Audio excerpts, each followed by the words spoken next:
90% students इस question को देखकर कंफ्यूज हो जाते हैं और गलती कर बैठते हैं। तो आज हम लोग इस क्वेश्चन को बिना फॉर्मूला के सिर्फ लॉजिक और रीजनिंग कॉमन सेंस से सॉल्व करेंगे और उसके बाद ये क्वेश्चन भी इसके बाद सॉल्व करेंगे जहाँ पे हम लोग सिर्फ कॉमन सेंस से इसको सॉल्व कर लेंगे। तो चलिए पहला क्वेश्चन को देखते हैं। A B C can do a piece of work है, तो यहाँ पे दिया गया है 3 कैरेक्टर्स हैं, हम लोग उसको लिख लेते हैं। क्या क्या है हमारे पास? ए है, बी है और सी है। और वो कितने दिन में कर रहा है?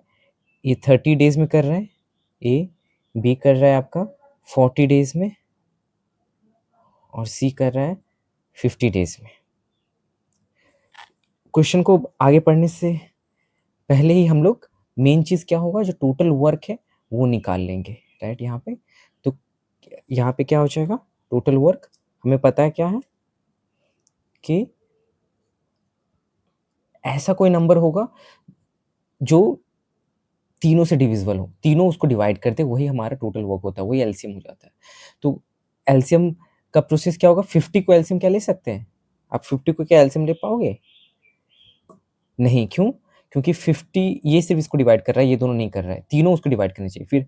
फिर 50 के नेक्स्ट मल्टीपल क्या होते हैं? 100 की तरफ जाते हैं, राइट। 50 का नेक्स्ट मल्टीपल 100 है, तो ये भी नहीं है। क्यों? क्योंकि ये ही सिर्फ इसको डिवाइड कर रहा है। फिर 150 ये भी नहीं है, क्योंकि ये और ये इसे डिवाइड कर रहे हैं। हाँ, फिर 200 भी नहीं होंगे, ये इसे डिवाइड कर रहे हैं, ये नहीं कर रहा है। तो 250, तो इस तरह से। तो ये आपको लगेगा कि एग्जाम में ऐसे नहीं करना है, एग्जाम में, बट मैं कॉन्सेप्चुअली हर चीज़ समझाना चाह रहा हूँ। तो इसके बाद आपको पता चलेगा कि एक ऐसा नंबर आता है पहला जो सब इसको डिवाइड कर रहा है, वो 600 है। वो है क्या है? 600।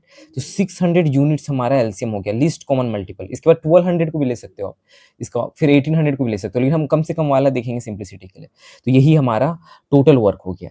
पहले हमें डेज दिया गया है, फिर टोटल वर्क निकाल लिया। अब टोटल वर्क से और डेज से हम लोग एफिशिएंसी, उसकी क्षमता पता कर लेंगे। कैसे कर लेंगे? हमें पता है ना कि ए 30 दिन में 600 यूनिट का काम करता है, तो एक दिन में कितना करेगा? वही तो एफिशिएंसी होता है। एक दिन में, 1 घंटे में, 1 मिनट में, 1 सेकंड में बताना, वही एफिशिएंसी होता है कि एक दिन में वो कितना करता है, उसकी कैपेबिलिटी कितनी है। वही वही होती है एफिशिएंसी। तो 30 डेज में 700 यूनिट करता है, तो एक दिन में कम करेगा, तो डिवाइड कर दोगे, तो 600 को आप डिवाइड कर दोगे किससे? 30 से, तो यहाँ पे 20 हो जाएगा।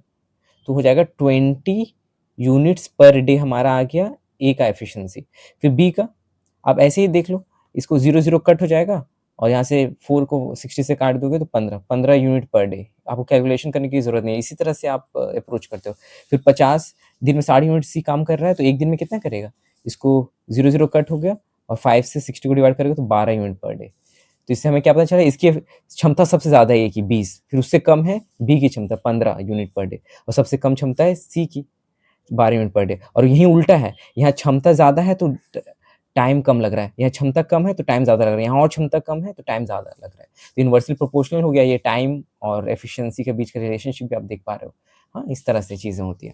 तो अब क्या बोल रहा है कि beginning with A, if A B and C work alternatively, alternate work कर रहा है, मतलब ए से शुरुआत होगा और बारी बारी सब काम करने वाले हैं। हाँ, तो कब ये पूरा काम हो जाएगा, यही पूछा गया।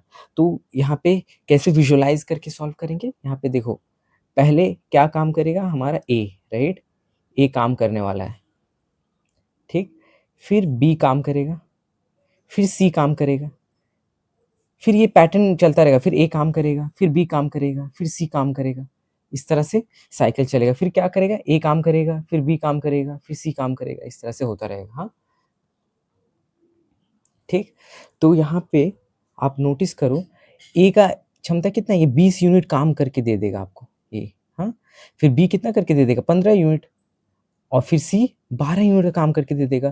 तो ये ए जब काम करेगा तो उसके अलावा कोई काम नहीं करेगा, जब बी करेगा तो उसके अलावा कोई काम नहीं करेगा, जब सी करेगा तो उसके अलावा कोई काम नहीं करेगा। तो ये 20 अकेले उस दिन दिया, फिर ये 15, फिर 12। तो ये 1 डे यहाँ हो गया, फिर 1 डे यहाँ भी हो गया, फिर 1 डे यहाँ भी हो गया। तो कितना काम करके दे दिया ये तीनों? 20, 15, 47 यूनिट का काम करके दे दिया। यहाँ पे क्या कंफ्यूजन होता है कि क्या 47 यूनिट 1 डे में किया है? नहीं, 47 यूनिट 3 डेज में हुआ है। देखो, 1 डे 1 डे 1 डे, 3 दिन। ए ने एक दिन काम किया, फिर बी ने एक दिन काम किया, फिर सी ने एक दिन काम किया और अपना-अपना इतना कंट्रीब्यूशन दिया। तो टोटल 47 यूनिट का काम हुआ है 3 डेज में। फिर देखो वही चीज़ होगा, ये 20 यूनिट का काम करेगा 1 दिन में, फिर 1 दिन में, 1 दिन में, फिर ये 15 का, फिर ये 12 का, तो कितना आया देखो यहाँ से यहाँ 47 यूनिट आया। फिर यहाँ पे 3 डेज़, तो यहाँ पे एक पैटर्न, फिर यहाँ पे कितना आएगा बोलो? उसी तरह पैटर्न में 47 यूनिट ही आएगा। तो यहाँ पे एक पैटर्न बन रहा है ना, एक साइकिल बन रहा है। ये आपका पहला साइकिल में 47 मिनट का काम हुआ, दूसरा साइकिल में भी 47 मिनट का काम हुआ, तीसरा साइकिल में भी 47 मिनट का काम हुआ और सब में 3 डेज़ है। यहाँ भी 3 दिन लगे, 3 डेज़ लगे, 3-3 डे का साइकिल है। 3-3 दिन का साइकिल है। तो हमें टोटल, तो बोला टोटल काम होने में कितना वक़्त लगेगा अगर इस तरह से लोग काम करेंगे? तो 600 यूनिट टोटल काम करवाना है और हमारे पास क्या पता चल गया यहाँ से एक ऑब्ज़र्वेशन से कि 3 डेज़ में 47 मिनट का काम होता है। तो हम यहाँ तक पहुँचाना है ना, तो 47 यूनिट का सफ़र को हमें 600 यूनिट तक ले जाना है। तो हम ट्रायल और एरर से करेंगे, कैसे करेंगे? मैं थोड़ा इरेज़ कर दे रहा हूँ स्पेस के लिए, हाँ। तो हमारा क्या आया कि एक साइकिल जो 3 डेज़ का है, उसमें 47 यूनिट का काम हो रहा है। तो हमें कहाँ तक सफ़र ले जाना है? 600 यूनिट तक।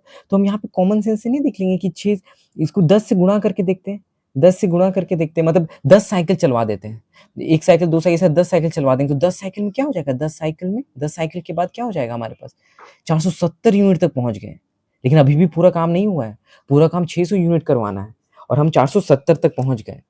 तो अब क्या करेंगे? हम 11वाँ साइकिल चलाएँगे, मतलब कि एक और साइकिल। तो हर साइकिल में 27 मिनट का काम हो रहा है, जैसे आपने समझा था पिछले स्लाइड में, 27 यूनिट का काम हो रहा है। तो 470 में और 47 यूनिट का काम हो जाएगा, तो कितना पहुँच जाएगा? 517 यूनिट तक, लेकिन अभी भी कम पड़ रहा है। तो एक और साइकिल चलवा देते हैं, एक और साइकिल चला देते हैं। तो 517 तक तो हो गया था 11वाँ साइकिल में, 12वाँ साइकिल में और 47 यूनिट का काम हो जाएगा, तो कितना हो जाएगा? 564 यूनिट का काम, 564 यूनिट का काम हो गया, ठीक है? अब क्या हमें 13वाँ साइकिल चलाना चाहिए? यहीं पे आपको अपने आप से सवाल पूछना है। नहीं, क्यों? क्योंकि आप देखो बहुत करीब पहुँच गए, इसका डिफरेंस 36 का ही है और काम इतना हो जाता है एक साइकिल में, तो इससे बाहर चला जाएगा, तो हम यहीं रोक लेंगे। 12 साइकिल तक हमें समझ में आया, कम से कम आंसर 12 साइकिल का होगा, हाँ? तो 12 साइकिल में बताओ कितने डेज़ होंगे? एक साइकिल में 3 डेज़ का था ना, क्योंकि ए-बी-सी पैटर्न रिपीट कर रहे थे 3-3 दिन का एक-एक साइकिल में। तो 12 साइकिल में कितने दिन होंगे? एक साइकिल में 3 डेज़ है, तो 12 साइकिल में 36 दिन, 36 दिन हो जाएँगे। तो 36 डेज़ तक ये हमारा आंसर नहीं है अभी। यहाँ तक हम में इतना काम हो गया। 36 डेज़ में 564 यूनिट तक का काम हो गया है और हमें 600 यूनिट तक जाना है। तो अभी कितना का कमी रह रहा है? कमी कितना का रह रहा है हमारे पास? देखो इसको सब्ट्रैक्ट कर दोगे 600 से, ये सब्ट्रैक्ट कर दोगे 564 को, तो 36 यूनिट का काम लेफ्ट है। 36 यूनिट का काम लेफ्ट है। तो बताओ कि 36 डेज़ के बाद फिर नया साइकिल शुरू होगा। तो किससे शुरू होगा? क्वेश्चन में दिया है ए शुरू करता है हमेशा। तो ए शुरू करेगा और ये कितना करके देगा? इतना करवाना है और, ठीक है? हाँ, तो ए कितना करके देगा? ए की है एफिशिएंसी 20 यूनिट, ठीक है? तो ये 20 यूनिट करके दे देगा। तो अभी भी पूरा काम नहीं हुआ, 36 करवाना है ना, 20 ही हुआ, तो हमको और लगेगा। तो ये 1 डे हुआ, ए का खत्म हुआ, उसके बाद बी के पास जाएगा। बी 15 यूनिट करके देगा, क्योंकि 15 है हमारे पास एफिशिएंसी, तो 35 तक पहुँच गया 2 डेज़ के बाद। 35 यूनिट तक पहुँच गया, 35 यूनिट। मतलब 35 यूनिट तक हो गया, तो 1 यूनिट का काम बचा है बस। 36 बचा हुआ था, 35 हो गया, तो 1 यूनिट का काम बचा है, मतलब 599 पहुँच गया है, 1 यूनिट का काम बचा हुआ है। तो अब सी की बारी आएगी और वो करेगा। तो यहाँ पे क्या हो जाएगा कि 2 दिन और हो गए, मतलब 36 दिन में उतना काम हुआ था और 2 दिन और हो गए, तो 38 दिन हो गया। 38 डेज़ तक हो गया, तो इसका हमारा आंसर 38 डेज़ प्लस होने वाला है। कि सी की अब बारी आएगी और इसे सिर्फ 1 यूनिट का काम करवाना है सी से, तो हमारा काम पूरा हो जाएगा और सी की एफिशिएंसी 12 यूनिट 1 दिन में करने की। सी 12 यूनिट काम करता है 1 दिन में, लेकिन करवाना है सिर्फ 1 यूनिट। तो कम टाइम लगेगा, कितना कम लगेगा? 1/12 डे लगेगा। 1 दिन में 12 यूनिट करता है, तो सिर्फ 1 ही यूनिट का काम करवाना है, तो 1/12वाँ भाग ही लगेगा। तो इतना ही डे 1/12 डे ही लगेगा। तो टोटल हमारा 38 डेज़ आया था, प्लस 1/12 डे। तो उसको फ्रैक्शन में क्या बोलेंगे? फ्रैक्शन में 38 1/12 डेज़। बस ये ऑप्शन ए हमारा आंसर हो गया। मतलब ये बेसिक कॉन्सेप्ट है। अब इस पे कुछ भी एग्ज़ामिनर करेगा, वैल्यूज़ चेंज कर देगा या थोड़ा और कॉम्प्लेक्स कर देगा, फिर भी आप सॉल्व कर लोगे। इसलिए मैं ज़्यादा वक़्त लेकर इसको समझाया, ताकि गहराई से आपके ज़हन में उतर जाए। बढ़ते हैं अपने दूसरे सवाल की तरफ, जो हम लोग कॉमन सेंस से भी सॉल्व कर पाएँगे। बहुत मज़ा आएगा, यहाँ देखते हैं। देखो ये इंटरेस्टिंग क्वेश्चन ये भी है, सीजीएल में पूछी गई थी। ए के बारे में बोल रहा है, ए किसी काम को इसमें बोल रहा है A can do 20% of a job in 7 days. हाँ, तो ए 20% काम करता है, हाँ, 7 डेज़ में, 7 दिन में। और बी, जो हमारे पास बी है, वो 25% काम कर पाता है सेम काम को, कितने दिन में कर रहे हैं? 7 दिन में, सेम ही डेज़ है, हाँ।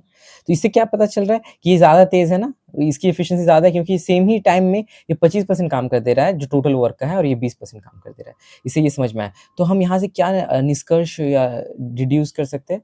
यहाँ से हमें पता चल रहा है ना कि टोटल काम तो 100% होता है, 100% होता है, टोटल काम 100% होता है, और ये 20% कर रहा है, इसका मतलब 5 टाइम्स होगा 100%। हुँ? तो टोटल काम करने में इसे कितना टाइम लग जाएगा? इसको भी 5 से मल्टीप्लाई कर दोगे ना, 5 से मल्टीप्लाई कर दोगे तो कितना हो जाएगा? 35 डेज़ लगेगा ए को पूरा काम करने में। उसी तरह बी 25% ही काम किया, मतलब 1/4, तो 4 टाइम्स जाना पड़ेगा 100% पूरा काम करने के लिए। तो ये भी तो 4 गुना 25% काम करने में उसे लग रहा था 7 दिन। तो 100% काम करने में कितना लगेगा? 4 गुना यहाँ भी हो जाएगा, तो कितना हो जाएगा? 4 से गुणा कर दो तो 28 डेज़। इस तरह से विजुअलाइज़ करते हैं। ऐसे हो गया। तो ये हमारा आ गया ए का। ए किसी काम को 35 दिन में करता है, उसी काम को बी 28 दिन में करता है। और यहाँ से हमारा टोटल वर्क क्या हो जाएगा? टोटल वर्क क्या हो जाएगा? टोटल वर्क यहाँ पे हमारा आ जाएगा, इसकी जो आपको जो कॉमन एलसीएम होगा तो 140 अब डायरेक्टली लिख दे रहे हैं 140 यूनिट्स, हाँ। और यहाँ से हमारा एफिशिएंसी आ जाएगा, तो ए का एफिशिएंसी क्या आ जाएगा? ए का और बी का, इसको डिवाइड कर दो। ये 35 डेज़ में 140 यूनिट काम कर रहा है, तो 1 दिन में कितने करेगा? तो 140 को 35 से डिवाइड कर दोगे तो ये आ जाएगा हमारा, ए का एफिशिएंसी 4 यूनिट पर डे आ जाएगा, और ये 28 दिन में 140 यूनिट का काम कर रहा है, तो 1 दिन में कितना करेगा? तो 140 को 28 से भाग दोगे तो 5 से कट जाएगा, तो 5 यूनिट पर डे हो जाएगा। तो इस तरह से हमारे पास एफिशिएंसी भी आएगी और पता भी चल गया, देखो ये ज़्यादा काम कर रहा है, 1 दिन में 5 कर रहा है, 1 दिन में 4 यूनिट कर रहा है। तो ऐसे भी हम लोग आंसर से भी देख पा रहे हैं। अब क्या बोल रहा है कि how much of the job they can complete in 7 days, तो 7 दिन में कितना काम ये लोग खत्म करेंगे? अगर दोनों साथ काम करें, कितना परसेंटेज ऑफ काम खत्म कर देंगे? टोटल 100% काम है, तो परसेंटेज में बताना है, इसलिए 100% से हम लोग कर रहे हैं। तो टोटल ये टोटल है, हाँ, हमारे पास, या 140 भी इसके बराबर हो गया, कहने का मतलब ये है। तो अब ये मिलकर कर रहे हैं ना, तो 4 यूनिट और 5 यूनिट ए और बी का एफिशिएंसी जुट जाएगा, तो 9 यूनिट्स पर डे काम करने लगेंगे, मतलब एक दिन में 9 यूनिट का काम करने लगेंगे। तो दूसरे दिन 18, फिर तीसरे दिन 27, तो इस तरह से वो 7 दिन तक काम करेंगे, तो 7 से गुना कर दो। एक दिन में दोनों मिलके 9 यूनिट का काम कर रहे हैं, तो 7 दिन में 9 को 7 से गुना कर दोगे तो 63 यूनिट का काम हो जाएगा। तो ये है, इतना काम कर पाएँगे। लेकिन बताना है कितना काम क ये लोग कंप्लीट कर देंगे परसेंटेज में, यूनिट्स में नहीं पूछा। तो टोटल काम ये है हमारे पास, और इतना हो गया, तो इसका परसेंटेज निकाल लेंगे, तो इतना हो मतलब 140 नीचे आ जाएगा ना, ये इतना यूनिट का काम, और इतना हो गया, यही बताना है, इंटू 100%, इस तरह से करोगे। तो यहाँ पे आपका आ जाएगा 9, ये 7 से 9 टाइम्स में, 20 टाइम्स में, और ये 0 कट हो गया, ये 5, तो 45%, 45% हमारा आंसर हो गया। सो ऑप्शन डी हो गया, ऑप्शन डी हो गया। ये इतना ईज़िली हो गया। पर मैं अभी यहाँ पे इतना कुछ करने की भी ज़रूरत नहीं थी इस क्वेश्चन के लिए स्पेसिफिकली। आप सिर्फ़ कॉमन सेंस से और क्वेश्चन को पूरा पढ़कर, समझकर डायरेक्टली सॉल्व कर देते बिना पेन और पेपर के। चलिए वो भी बताता हूँ, बहुत मज़ा आएगा। देखो यहाँ पे समझने वाली क्या बात है, देखो ए 20% कोई काम को कर रहा है, यही सबसे इम्पोर्टेंट है। ए किसी काम का 20% भाग कर रहा है और बी 25% उस काम को कर रहा है। यहाँ सबसे इम्पोर्टेंट क्या बोल रहा है, ये भी 7 डेज़ में ही इतना कर रहा है और ये भी 7 डेज़ में इतना कर रहा है। मतलब कोई काम होगा, मान लो कोई काम है, 100 यूनिट का काम है, तो ये 20 यूनिट किया 7 दिन तक, और बी ने 25 यूनिट का काम किया 7 दिन तक।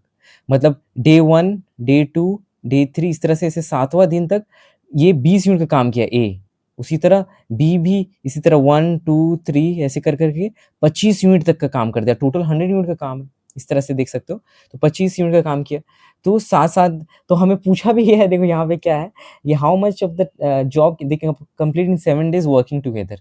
तो 7 दिन ही पूछा भी है कि 7 डेज़ में ये दोनों कितना काम कर देंगे। तो 7 दिन में इसने 20 यूनिट का काम किया और 7 दिन में बी ने इस 25 यूनिट का काम किया। तो 20 प्लस 25, 45 यूनिट या 45%, क्योंकि 100 ही है, 100 यूनिट बोलो या 100% बोलो, तो 45% हो गया आंसर।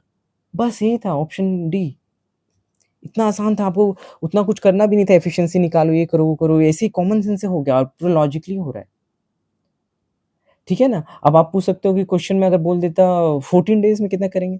तो हमें तो पता है 7 डेज़ में ये इतना करे तो 14 डेज़ में और डबल हो जाएगा, तो ये 40 यूनिट नहीं हो जाएगा, ये 40% और ये 25 का दोगुना हो जाएगा 50 यूनिट, तो 40 और 50 कितने हो जाएँगे? 90 यूनिट या 90%, 90% आंसर हो जाएगा। या 10 डेज़ बोलेंगे तो उस हिसाब से निकाल लेंगे कि 7 डेज़ में इतना करता है तो 10 डेज़ में ये कितना करेगा, फिर 7 डेज़ में ये इतना करता है, 10 डेज़ में इतना करेगा और ऐड कर देंगे दोनों को, मतलब ऐड कर देना है दोनों। तो इस इतना आसान था ये। ऐसे ही हो जाता, जो 4-5 मिनट, लेकिन वो तरीका मैंने इसलिए बताया ताकि वो उससे भी लॉजिकली और क्लियर हो, और ये इससे भी तो किसी कोई भी तरीके से आप बना सकते हो। और कुछ भी हम लोग यहाँ पे यूज़ नहीं कर रहे हैं, एक्स, वाई, ज़ेड कुछ मान भी नहीं रहे हैं, कुछ फ़ॉर्मूला भी यूज़ नहीं कर रहे हैं, सिर्फ़ प्योर रीज़निंग, कॉमन सेंस और विज़ुअलाइज़ेशन से सॉल्व कर रहे हैं। Thanks for watching and have a nice day.